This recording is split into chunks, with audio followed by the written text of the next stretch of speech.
Jean-Michel Balex, nous allons parler fibre optique. Est-ce que nous pourrions démarrer, faire peut-être un point sur l'histoire de la fibre optique sur l'agglomération paloise? Et donc peut-être que vous pourriez nous expliquer ce qu'est Pau Broadband Country. Donc, il faut revenir en 2003, à l'époque où la toute jeune agglomération de Pau, présidée par André Labarrère, a eu l'idée de génie, en tout cas une idée de précurseur de vouloir doter l'agglomération de Pau de cette technologie qui à l'époque était relativement nouvelle. Pau a bénéficié dans un premier temps de l'existence d'un réseau vidéo, d'un réseau câblé, qui lui a permis de se développer très vite à travers une délégation de service public qui était prévue pour 15 ans. 15 ans, c'est-à-dire ça se termine l'année prochaine, en 2018, de type affermage, c'est-à-dire que la société paloise au débit qui a été créée, qui est une filiale d'Axione, du groupe Bouygues, a développé très rapidement, grâce à ce réseau préexistant, un réseau efficace qui a connecté un grand nombre de personnes sur le centre-ville de Pau et la périphérie très, très proche.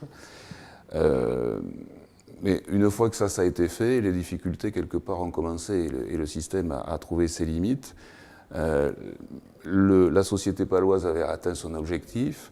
Ce qui restait à faire devenait de plus en plus difficile parce qu'il fallait faire des travaux, ça avait un coût, etc. Donc le système s'est un petit peu essoufflé ces dernières années, pour faire court et être caricatural, on peut le dire comme ça, parce qu'il y a eu quand même depuis 2008 de nombreuses tentatives, en particulier des rapprochements avec Orange qui ont permis de booster un petit peu les choses.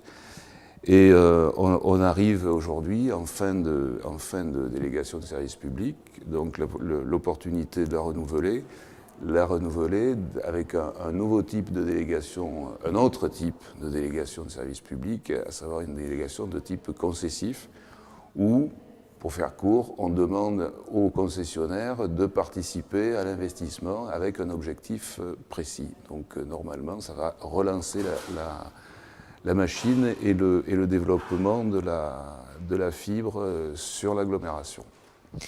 Alors, quand est-ce que le territoire de l'Escar sera raccordé à la fibre optique ? Alors, dans le projet de délégation de service public qui est en cours d'analyse, l'appel d'offres a été fait, en cours d'analyse des offres, il est prévu de faire un partenariat avec le département pour traiter le développement, je dirais, des communes les plus périphériques.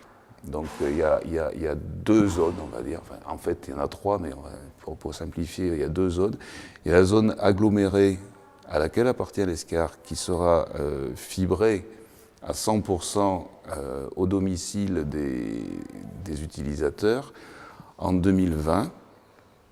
Donc fin 2018 jusqu'à 2020. Le reste, ça sera à l'échéance de 2022, avec participation du département qui a lancé son projet numérique pour l'ensemble du département dans le cadre d'un projet national, donc bénéficier de financements qui vont permettre de conclure ce développement. Donc pour ce qui est de l'agglomération de Pau, première étape, dont l'Escar 2020, deuxième étape, 2022, les autres communes qui sont un peu moins densifiées, un peu plus rurales.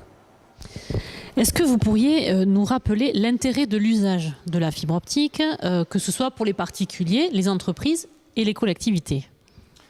Alors, l'usage d'Internet, déjà, se développe beaucoup. Je me souviens quand, au début de notre premier mandat, en 2008, à la mairie de l'Escar, je parle sous votre contrôle, il y avait peut-être 3 ordinateurs qui fonctionnaient chacun de manière indépendante, et le besoin a grandi de manière exponentielle depuis. Aujourd'hui, l'Internet, l'accès à Internet, avec un besoin de ressources de plus en plus performantes, fait partie de notre quotidien. Il ne se passe pas une réunion publique sans que quelqu'un nous demande « et la fibre, c'est pour quand ?» Hein. Alors, pour ce qui est des particuliers, je dirais c'est un usage que je qualifierais un peu de confort, parce que la DSL, la connexion haut débit, suffit pour la majorité des usages, hein, notamment la télévision par exemple, qui est le plus gourmand. La DSL suffit. Sauf qu'il y a un problème de stabilité. Donc avec la fibre, on a une connexion de meilleure qualité parce que c'est plus stable. Il y a moins de nœuds dans le circuit, moins de choses. Et puis surtout, il y a moins de réduction du signal avec la distance. Voilà. Donc pour le particulier, c'est un plus confortable pour son usage quotidien, je dirais. Ça permet pour les collectivités de développer des services. On est en train à l'ESCAR de développer un service à l'usager, hein, la gestion de la relation citoyen, qui permettra demain à toutes les personnes d'agir en ligne sur les services proposés par la mairie de l'ESCAR, qu'ils soient administratifs ou pour les activités, etc. Donc de plus en plus d'informations vont être échangées, donc l'accès à la fibre permettra d'avoir ces échanges avec une bonne qualité. Pour ce qui est des entreprises, alors effectivement, les entreprises, c'est notre activité pour le territoire. Les entreprises regardent deux choses quand elles cherchent à s'implanter sur un territoire, c'est combien ça va leur coûter. Hein, donc il faut que le prix du mètre carré corresponde à leurs études.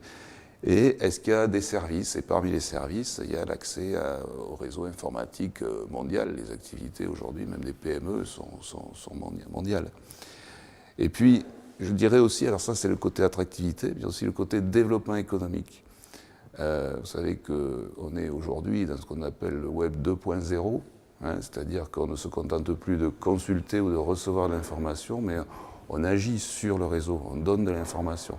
Et nombre de startups en particulier utilisent cet outil, le réseau, comme un outil justement de communication, mais descendante. Eux-mêmes envoient leurs propositions, etc., en utilisant cet outil. Donc c'est un outil qui, dans les années à venir, sera indispensable au fonctionnement de toutes les entreprises.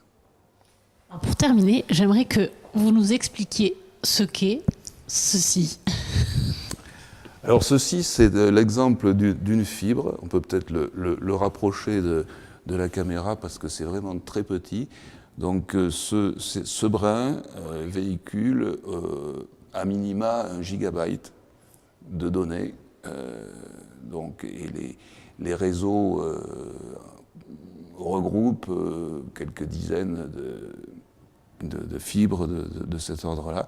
Alors le principe de la fibre, c'est que c'est la lumière qui transporte l'information, donc il y a très peu d'affaiblissement du signal, et puis ça va très vite.